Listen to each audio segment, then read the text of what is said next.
নমস্কার। আজকের suspense story চ্যানেলে আপনাদের সকলকে স্বাগত। যারা এখনও আমাদের চ্যানেলটিকে সাবস্ক্রাইব করেননি তারা সাবস্ক্রাইব করে অবশ্যই আমাদের পাশে থাকবেন এই আশা নিয়ে শুরু করছি আজকের গল্প।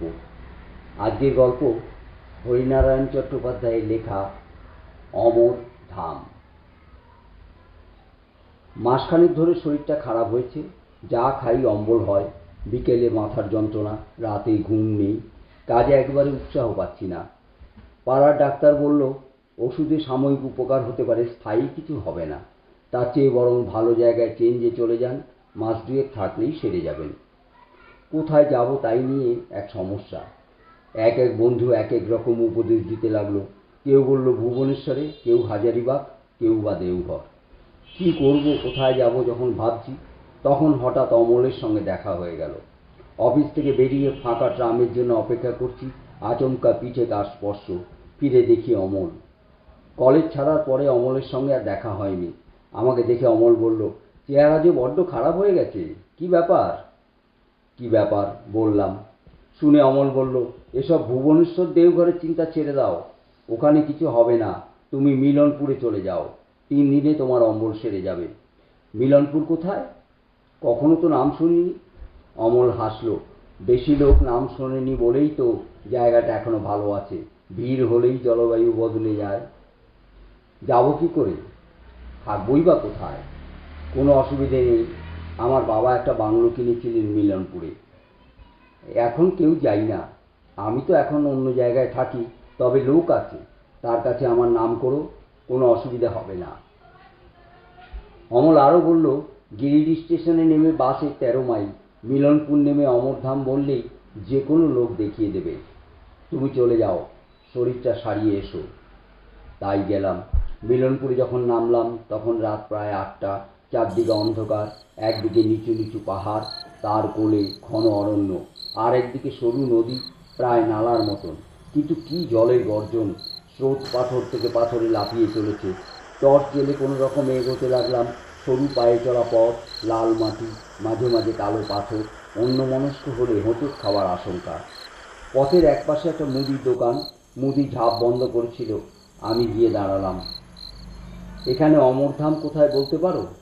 মুদি লণ্ঠন তুলে কিছুক্ষণ আমার দিকে দেখে বলল, সেখানে তো কেউ থাকে না, বাড়ি একেবারে জঙ্গল হয়ে আছে।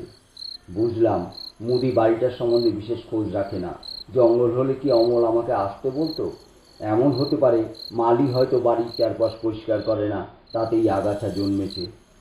আমি বললাম, ঠিক আছে, বাড়িটা কোন দিকে বলো? মুদি বলল, সোজা চলে যান, সামনে একটা নিচু টিলা দেখবেন, সেটা বাঁ দিকে রেখে ঘুরে যাবেন। এক জায়গায় গোটা চারেক শাল গাছের মেলা, পাশে সাহেবদের গোরস্থান, সেটা ছাড়িয়ে একটু এগোলেই সাদা পাঁচিল ঘেরা অমরধাম। এক হাতে সুটকেস আর এক হাতে টর্চ। সাবধানে এগোতে লাগলাম।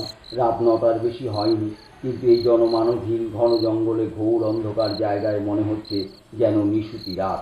ঝিঝি ডাকছে, ঝোপে ঝোপে জোনাকির ঝাঁক, মাঝে মাঝে পায়ের কাছে খড়খড় শব্দ করে কি যেন সরে যাচ্ছে। সাপ হওয়াও বিচিত্র নয়।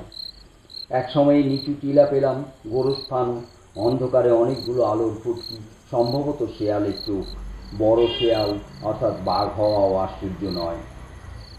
যাক, অবশেষে অমরধাম পাওয়া গেল। বেশ ভালো বাংলো, অন্তত এক সময়ে বেশ ভালোই ছিল। এখন অযত্নে জায়গায় জায়গায় পলেস্তারা খসে ইট বেরিয়ে পড়েছে। জলের পাইপে আগাছা হয়েছে, সামনের চাতাল শ্যাওলায় সবুজ হয়ে আছে। গেট ঠেলতে ক্যাঁচ করে একটা বিশ্রী শব্দ হলো। গেটটা খুলে গেল। ভেতরে গিয়ে জোরে জোরে কড়া নাড়তে লাগলাম। 12 কড়া নাড়ার পর দরজা খোলার শব্দ হলো। বারান্দায় গলা শোনা গেল, কে? আমি ওপর দিকে মুখ তুলে বললাম, আমি অমলের বন্ধু, আমার আসবার কথা ছিল। আরে প্রার্থনা, তোমার জন্যই তো অপেক্ষা করে রয়েছি। দাঁড়াও, দরজা খুলে দিচ্ছি। আমার নিজের খুব অবাক লাগলো, কে লোকটা? আমার নাম জানলো কী করে? তবে কি আমাদের কোনো বন্ধু আমার মতন শরীর সারাতে এখানে এসে উঠেছে? নিচের দরজা খুলতেই খোলা দরজা দিয়ে এক ঝাঁক চামচিকে উড়ে গেল। আর একটু হলেই তাদের ডানা আমার মাথায় লেগে যেত। লম্বা চেহারার একটা লোক আমার দু কাঁধে হাত রেখে বলল, ও পার্থ, কত যুগ পরে দেখা বলো তো। টর্চের আলোটা তার দিকে ফেরালাম। লম্বা পুলক। আমাদের কলেজে দুজন পুলক ছিল, তাই একজন লম্বা পুলক আর একজন বেটে পুলক। তারপরে কথাটা মনে হতেই মেরুদণ্ড বেয়ে ঠান্ডা প্রবাহ নামল, বুকের শব্দটা দ্রুততর হলো। তাই তো শুনেছিলাম বছর 5 আগে টালা ব্রিজের কাছে লম্বা পুলক দুর্ঘটনায় মারা গেছে। পুলক মোটর সাইকেলে ছিল, সামনাসামনি এক লরির সঙ্গে ধাক্কা। পুলক আর তার মোটর সাইকেল দুই একেবারে ছাতু হয়েছিল। কি সারা রাত বাইরে দাঁড়িয়ে থাকবে নাকি? পুলক তাড়া দিল। ভিতরে ঢুকতে ঢুকতে বললাম, না চলো, একটা কথা ভাবছিলাম। কি কথা? শুনেছিলাম দুর্ঘটনায় তুমি মারা গেছো বছর 5 আগে। পুলক খুব জোরে হেসে উঠল। আরে একরকম মরাই তো। এই দেখো না, বা পায়ে একদম জোর পাই না, হাসপাতাল থেকে সোজা এখানে চলে এসেছি। বলতে নেই এখন বেশ ভালো আছি ভাই। এখানকার জল হাওয়ায় খুব উপকার পেয়েছি। এসো, ভেতরে এসো। শরীর খুব পরিশ্রান্ত, দাঁড়িয়ে দাঁড়িয়ে আলোচনা করতে আমারও ভালো লাগছিল না। কোনো রকমে কিছু মুখে দিয়ে শুয়ে পড়তে পারলে বাঁচি। স্নান করবে তো? পুলক জিজ্ঞাসা করলো। এত রাতে নতুন জায়গায় সাহস হচ্ছে না। আরে গরম জলে স্নান করে নাও, শরীর ঝরঝরে লাগবে। গরম জল এখনই পাঠিয়ে দিচ্ছি। স্নান সেরে বাইরে আসতে দেখি টেবিল সাজিয়ে পুলক বসে আছে, প্লেট ভর্তি গরম ভাত আর মুরগির মাংস। এখানে রান্না করে কে? পুলক বলল, রান্না, বাসন মাজা, ঘর দৌড় পরিষ্কার সবই ওই মোংলা করে। এদেশি লোক, বাড়ি কাজের। তুমি খাবে না? আমি সন্ধ্যে 6টার মধ্যে খেয়ে নিই। নাও, তুমি আর বসে থেকো না, নিশ্চয়ই খুব ক্লান্ত, শুয়ে পড়ো, ওটা তোমার ঘর। এ ঘরে ঢুকেই আশ্চর্য হয়ে গেলাম। সিঙ্গেল খাটের উপর পরিপাটি বিছানা, মাথার কাছে টিপয়ের উপর জলের গ্লাস। ভোরে উঠে আমার যে জল খাওয়ার অভ্যেস, এটা পুলক জানলো কি করে? শুয়ে পড়লাম। বিছানায় গা ঠেকানো মাত্র গভীর নিদ্রা। মাঝরাতে প্যাঁচার বিদঘুটে ডাকে ঘুম ভেঙে গেল। মাথার কাছে খোলা জানলা দিয়ে চাঁদের আলো বিছানার উপর এসে পড়েছে। ঘরের সব কিছু পরিষ্কার দেখা যাচ্ছে। পাশ ফিরে শুতে গিয়েই চমকে উঠলাম। বরফের মতো ঠান্ডা স্পর্শ। চোখ খুলেই রক্ত হিম হয়ে গেল। আমারই বালিশে মাথা দিয়ে একটা কঙ্কাল শুয়ে, একটা হাত প্রসারিত। সেই হাতটাই আমার শরীরে ঠেকেছিল। আর্তনাদ করে উঠে বসলাম। কি কি হলো পার্থ? পুলক খাটের কাছে এসে দাঁড়িয়েছে। কঙ্কালের দিকে আঙুল দেখাতে গিয়েই দেখলাম বিছানা খালি, কোথাও কিচ্ছু নেই। না, তুমি নিতান্ত ছেলে মানুষ, সরো, আমি না হয় তোমার পাশে শুই। লজ্জা পেয়ে মাথা নাড়লাম। না না, তোমার শুতে হবে না, তুমি যাও। পুলক সরে গেল। ঘুমোবার চেষ্টা করতে করতে নতুন এক চিন্তা মনে এলো। শোবার আগে আমি তো দরজা বন্ধ করে দিয়েছিলাম, তাহলে পুলক ঘরের মধ্যে ঢুকলো কি করে? উঠে আর পরীক্ষা করতে ইচ্ছে হলো না। ঘুমে চোখ বন্ধ হয়ে এলো। পরের দিন সকালে উঠেই দেখলাম ঘরের দরজা ভেতর থেকে খিল দেওয়া। এদিক ওদিক চোখ ফিরিয়ে দেখলাম ভেতরে ঢোকার আর কোনো পথ নেই। তাহলে পুলক কাল রাতে ঘরের মধ্যে ঢুকলো কি করে? দরজা খুলতেই পুলককে দেখলাম বাগানে দাঁড়িয়ে আছে। কাল রাতে তার ঘরে ঢোকার কথা বলতেই সে হেসে উঠল খুব জোরে। তুমি নিশ্চয়ই স্বপ্ন দেখেছ। আমি আবার কখন তোমার ঘরে ঢুকলাম? স্বপ্ন?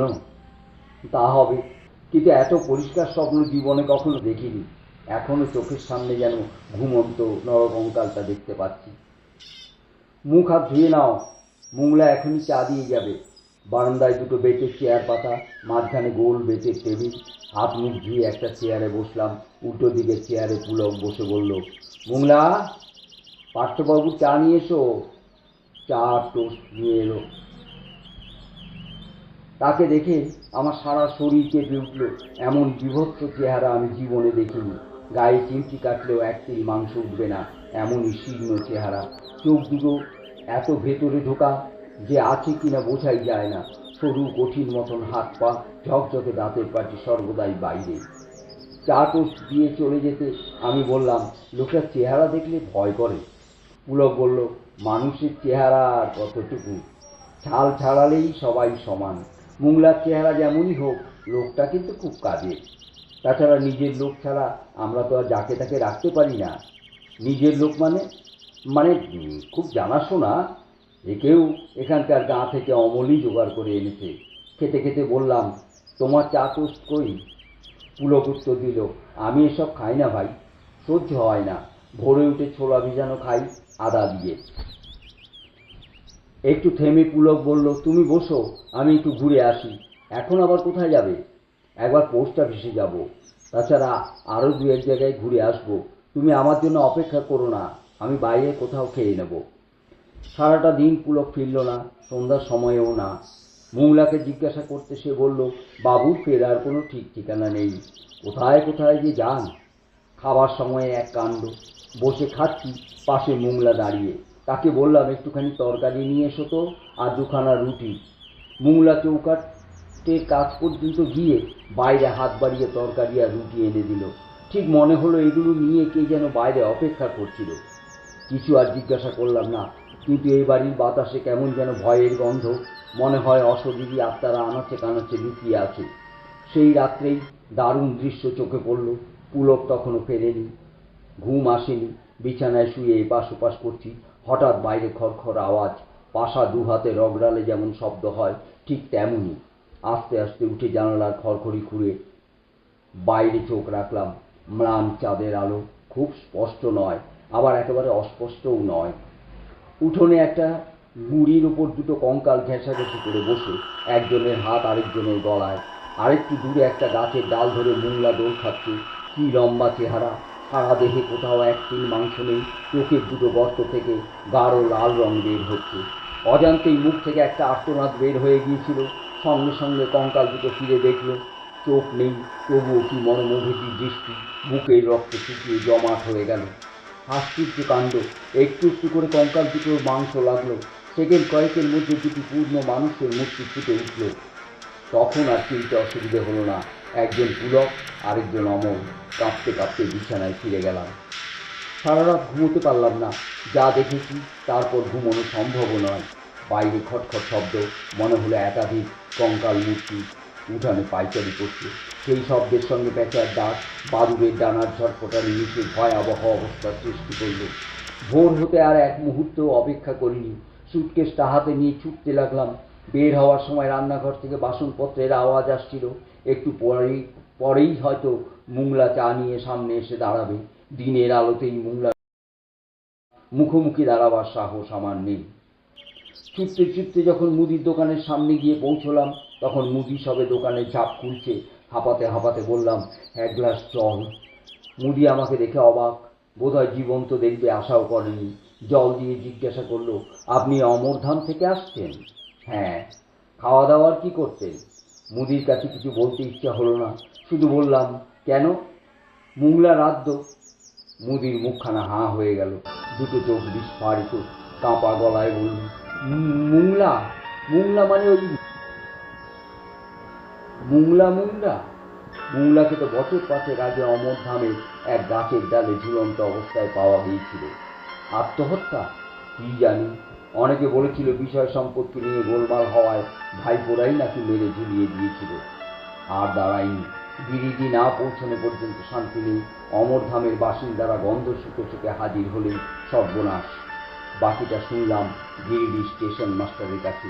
ওই বাড়ির অমলবাবু মাঝে মাঝে আসা যাওয়া করতেন। বছর 2 আগে তাকে ঘাড় মটকানো অবস্থায় বাড়ির উঠোনে পাওয়া গিয়েছিল। গিরিডি থেকে পুলিশের কর্তা গিয়েছিল, কিন্তু খুনের কোনো হদিশ হয়নি। মাথাটা ঘুরে উঠল। তাহলে কলকাতার রাস্তায় অমলের সঙ্গে দেখা, আমাকে মিলনপুরে আসার আমন্ত্রণ করা, এসবের কি ব্যাখ্যা হতে পারে? আর পুলকের দুর্ঘটনায় মৃত্যু, এ তো আমার জানাই ছিল। নিজেদের দল বাড়াবার জন্যই কি আমাকে ডেকে আনা হয়েছিল? তাহলে মুঠোর মধ্যে পেয়ে ছেড়ে দিল যে? গলায় পইতে আছে বলেই কি? কি জানি। যত ভাবি এই প্রশ্নের কোনো উত্তর খুঁজে পাই না। এখানেই গল্পটা শেষ। গল্পটা কেমন লাগলো অবশ্যই আমাদের কমেন্টে জানাবেন। আমাদের চ্যানেলটিকে লাইক, শেয়ার ও সাবস্ক্রাইব করতে ভুলবেন না। ধন্যবাদ।